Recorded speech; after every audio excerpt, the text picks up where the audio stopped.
Learning Japanese is a large task and requires a lot of time. In order to get the best start on your journey, I want to show you a couple of resources I found very valuable and how to use them. You can find links to all the things I'm talking about in the description box below. First, I recommend you to get a voice recorder. If you have a smartphone, it should be no problem to find an app for that. Total Japanese using the Michelle Thomas method is a great course for taking away the initial fear of learning Japanese. It places you in a classroom situation with 2 other students, a teacher and a native Japanese. The teacher will explain things to you in English and then ask questions about it to the other students. You will then have time to answer them. The other students will make mistakes, highlighting the most common errors made by foreign learners. The teacher will then explain the correct way, and the native Japanese will provide a standard Japanese pronunciation. One of the other students is very bad and incapable of the most basic things, and the other one is the opposite, so usually you will find yourself in between the two. This means you will have a feeling of satisfaction because you are better than one of them. It will still keep you on your toes because you are not as good as the other one.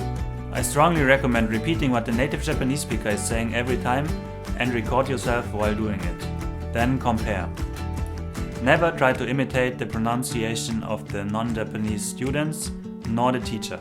This course focuses solely on listening and reading, and while you are doing it, you can start using remembering the kana. To learn the kana, Japanese has 3 sets of writing systems: the kanji, which are Chinese characters, hiragana and katakana.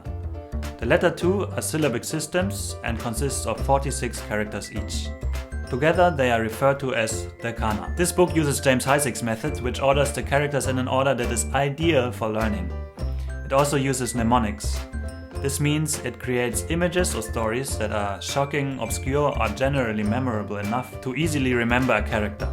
Often it is enough to read the story once to remember kana. With the help of this book, it took me a little longer than 5 hours to learn the 92 kana characters. When you are done with Total Japanese and remembering the kana and have decided you want to keep studying Japanese, it is time to download your most valuable tool. It is time to get Anki. If you have learned a language at school, you have probably at some point written flashcards. They have a front side and a back side. On the front you write a question, on the back an answer. You then learn by looking at the question and trying to answer it from your memory, then checking the correct answer on the back side. You do this every day, and after some time you realize you don't have to repeat all the things you're learning over and over again, because you know some parts pretty well already. This is where Anki comes into play. It allows you to create digital flashcards, defining your own format and also allowing the use of media such as pictures and audio files. In addition to that, it will show you the flashcards in intervals, which are ideal for remembering them. If you create a free account, you can also synchronize all your cards across different devices as well. The app is available on desktop and Google Play for free and for 3,000 yen on the App Store. This should be about $30. Again, links are in the description. Remembering the kanji. As I have mentioned before, Japanese also has another writing system, the kanji. It consists of thousands and thousands of Chinese characters. However, a set of only 2,200 characters is usually considered enough to handle all everyday situations.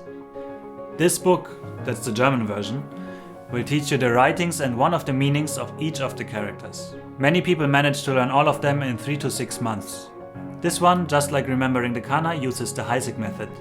Since you've used it before, you should now be able to decide whether this method works well for you or not.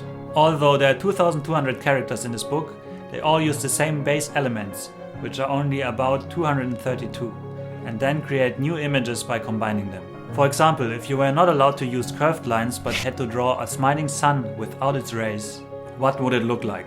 Maybe something like this. Similarly, this kanji means moon. What do sun and moon have in common? Well, despite being both celestial bodies, they are also bright. And that's what you get when combining them. This character means bright. Now obviously not all of the stories are as easy as this one, but generally this is how the book works. When learning kanji with this method, I found out this structure works best for me. When going home on the train, I would read the next set of kanji I want to learn, usually about 15 to 25, and create stories for them. Once at home in the evening, I would write down the stories. Sometimes I would also draw it, but my artistic capabilities are limited. And then I would write the character to get a feeling for the stroke order. Usually I use a book for Japanese school kids for that, something like this. If you're living in Japan, you can get them at the dollar store. If you're not and it's hard to get them, then you can use a piece of paper and draw centimeter large boxes on it. That's what I did in Germany. Then copy the paper. Don't do it over and over again. In the next morning on the train to work, I would repeat the characters I've learned before using Anki. Then I would repeat this whole process over and over again until there are no characters left. Humans process what they've learned the day before during the night. So when you're repeating what you've learned the day before in the morning again, that's for optimal efficiency. Genki 1 and 2. Genki 1 and 2 are two of the best regarded Japanese books available today and will give you a great start. After having finished these books, you will have a set of grammar and vocabulary that allows you to have basic to intermediate conversations. Here's how I would recommend to use them. When learning the grammar, read the explanations until you understand them. Then input the sample sentences and the sentences of the dialogue into Anki.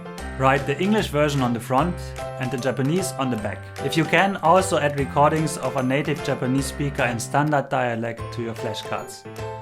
There are some shared decks for Genki with audio on ankiweb.net, so you might want to check that out.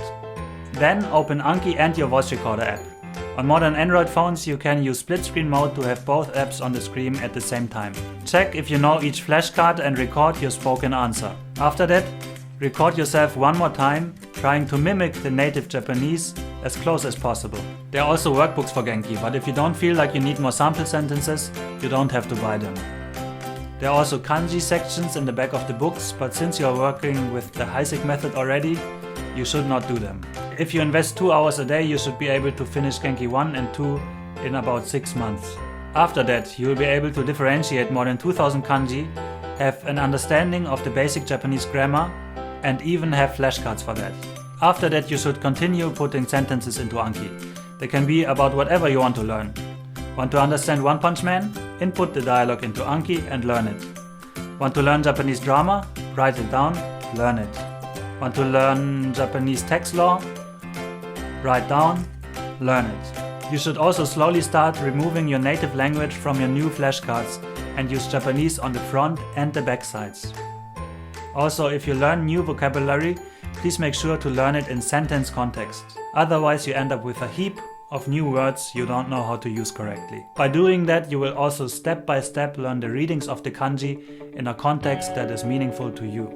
What I've shown you now worked well for me, but of course we are all different. So if you have any great tips for learning Japanese, please share them in the comment section below. For now, thank you for watching and see you next time.